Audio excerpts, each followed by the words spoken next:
Hey everyone, I'm Holly Wengerski with Suburban Canine. Today we're going to be covering counter surfing. Counter surfing is exactly what it sounds like.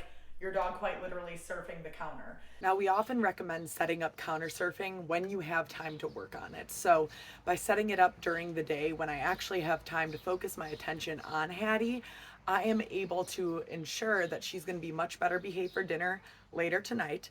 I don't really have to train much later tonight because she's going to be a lot more tired. She's going to know the rules. She's going to know those expectations that I laid out for her during the day. So here I have a plate full of meat, and Miss Hattie here is very interested.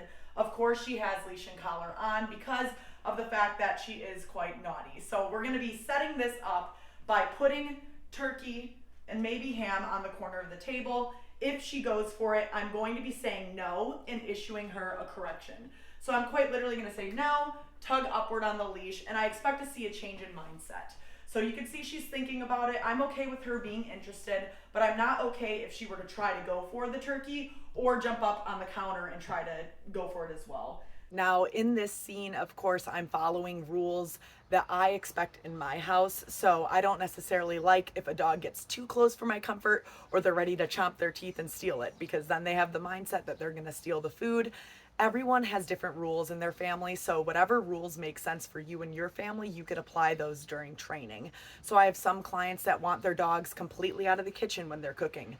That's okay. Some clients want a 2-foot radius around their table, or maybe around the center rug underneath their table. Their dog isn't supposed to come across those boundaries. That's okay too. As long as you're consistent with your training, all of those rules and expectations can be attainable. Sometimes what also makes it a little bit more difficult is giving her a little piece. I know she doesn't have a sensitive stomach, so I'm going to give her a little piece of ham.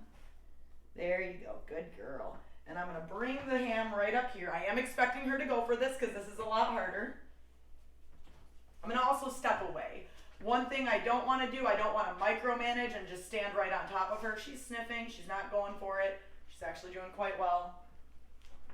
She's thinking about it. Good girl. A lot of the times I notice that my clients will shove food to the middle of the table so their dog can't get it. That's putting a Band-Aid on the issue. So it's really important to set it up. You know, if you're making kids lunches, definitely throw some cheese or turkey on the counter. Usually something that has more of a pungent smell is more enticing to your dog. Notice I stated in this scene that a lot of the times clients will push the food to the center of the table because it makes it not possible for their dog to get to it. Now, a couple of things to keep in mind: that's putting a Band-Aid on the issue. We are proactive trainers, so we want to set up the issues as they happen and fix them. Another thing to keep in mind is if your dog is getting away with counter surfing during the day, say you come home and you're like, oh my gosh, they just ate a whole loaf of bread. There's nothing you could do to fix that other than crate your dog, set up a good routine, have them in sight. We clearly can't be giving them that much freedom because they're going to get away with it. And the more that they get away with it and do it when you're not home or not there, they're going to continue to do so. She's definitely going to think of that one. Let's see if she goes. Good girl, Hattie. Good job. When she's making the right decision and stepping away, I'm going to give her lots of praise. In these next few scenes, you're going to see me make it a lot more difficult for Hattie, and I'm going to progress the steps to not only just leash on, but also leash off. Now, to advance, of course, we want to basically drop the leash and step away. So I'm going to step over here and see if it changes anything, flail the ham around a little bit, put it right on the edge. Now, before Hattie makes the next mistake, there are a couple of judgment calls that I just need to make in the moment as a trainer. You also will need to do that as a client or as a dog owner. It's important to keep in mind if you see your dog going for the cheese and you're not really sure, should I correct, should I not? It's important that you could make that call in the moment and correct the behavior before it gets worse. So here in this next scene, you'll see that Hattie wants to chomp up the cheese really quick. I'm going to correct her before she gets to the point of actually eating it. And if I don't act fast enough in that situation, then she's going to get away with it. And it's going to be a lot harder to get her back to the point where she's calm and behaved around food. No, Hattie. No. And I am issuing a correction here because I did hear her little chomp of the mouth where she did try to go for it. And I'm going to set it up again. I love ham. Step away. It's fun to spy behind the table. She's watching me, which is a good girl. Good job. I'm going to give her another piece. Good girl. Set it right back up. Good girl. Hi, Hattie. Maybe I'll get her excited a bit because maybe you'll be more naughty. Yes. Who's happy? What's all this good stuff? No. No. Now you may have noticed that that verbal no was quite loud compared to the others. Couple of things to keep in mind.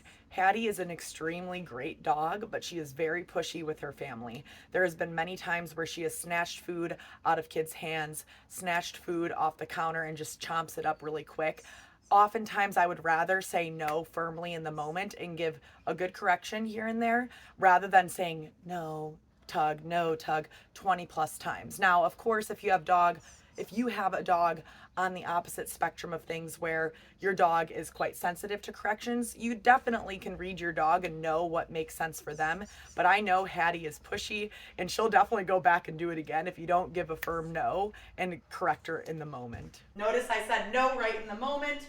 Hattie free, and I'm gonna drop the leash again. Set it right back up. Oh, you're spying on me now. Who's spying on me? We love turkey. Good girl. Notice I'm not issuing any commands as well. I'm basically just setting it up and teaching her right from wrong. No, you cannot jump up on the counter and then ignore it, or you can observe from a distance. It's weird if she wasn't curious. So it's important that she learns to have boundaries with the tabletops. So since she's doing well with the leash and collar on, of course, over time, you're not gonna want the leash on your dog. So we're gonna try taking off the leash and see how she does. Most dogs act more naughty when the leash is not on. So I'm gonna unclip, make it pretty clear that it's no longer on. Set up the turkey, the ham, and see how she does.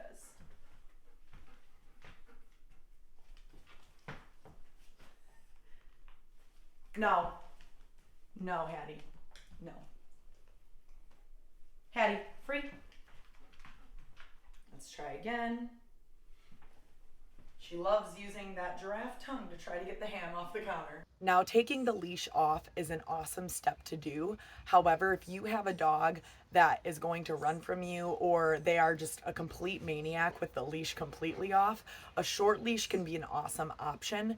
We often recommend leather short leashes, wire short leashes, something that you could grab quickly to issue a correction so you're not fiddling around the collar searching for something. And it also keeps your dog in slightly more of a training mode than being completely off leash. Good girl, Hattie. That's good. You're making good decisions. Good job, miss.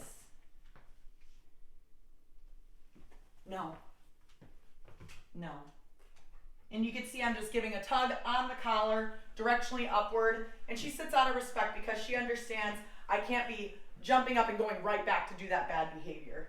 Now the next step we're going to be working on is on a lower surface. I am going to be putting her leash back on because of the fact that if I were to go completely leash off, it would be a struggle. So definitely know your dog, know when to put the leash back on or go back a step if needed, and then you could slowly advance away from that over time.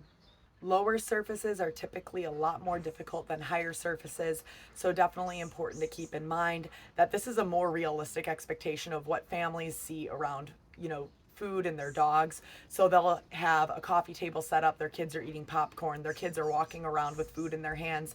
At eye level, it's going to be a lot more difficult for Hattie to learn these rules and expectations. So I am going to be issuing corrections just as I have before, but teaching her the rules and boundaries in a different type of situation. No, she's already getting too close for my comfort, so I told her no there because I don't want her getting closer and then snagging it. And clearly there's a lot of good meat here.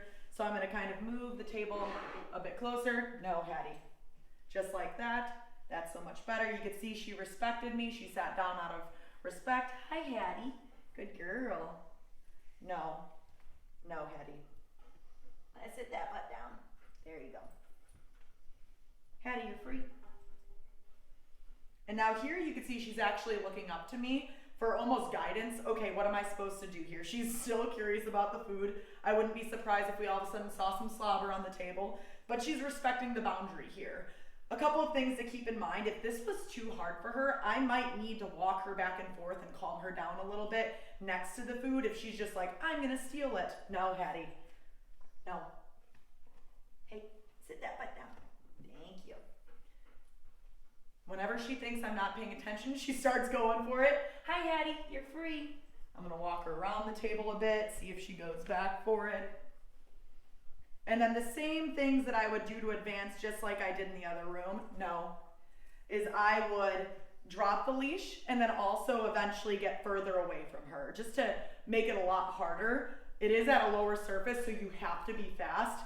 You know, I know Hattie, I know she is quite fast and she'd probably snag it and run from me, so it's important to have this leash and collar on to see how she does first before trying this off leash.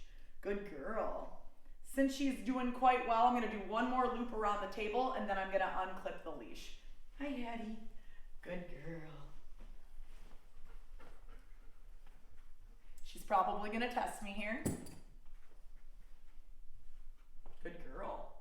Nice, good job. She's looking into me. She's seeing if she's making the right decisions. I stepped further away. Now, this doesn't mean I would expect her to be able to do this completely with me not in the room. I'd have to build up to that. I'd have to spy on her. She's kind of going around the table like a little snake. I'm watching you, miss. No, I don't want her breathing over the table too. No. Hattie, free. Hattie, you're free. And notice free means she can go anywhere but still not steal the food. I never let my dog take food specifically off the counter. You could definitely give your dog the food, but I would hand it to them so they don't get into the habit out of, hey, mom, let me take it off the counter this one time.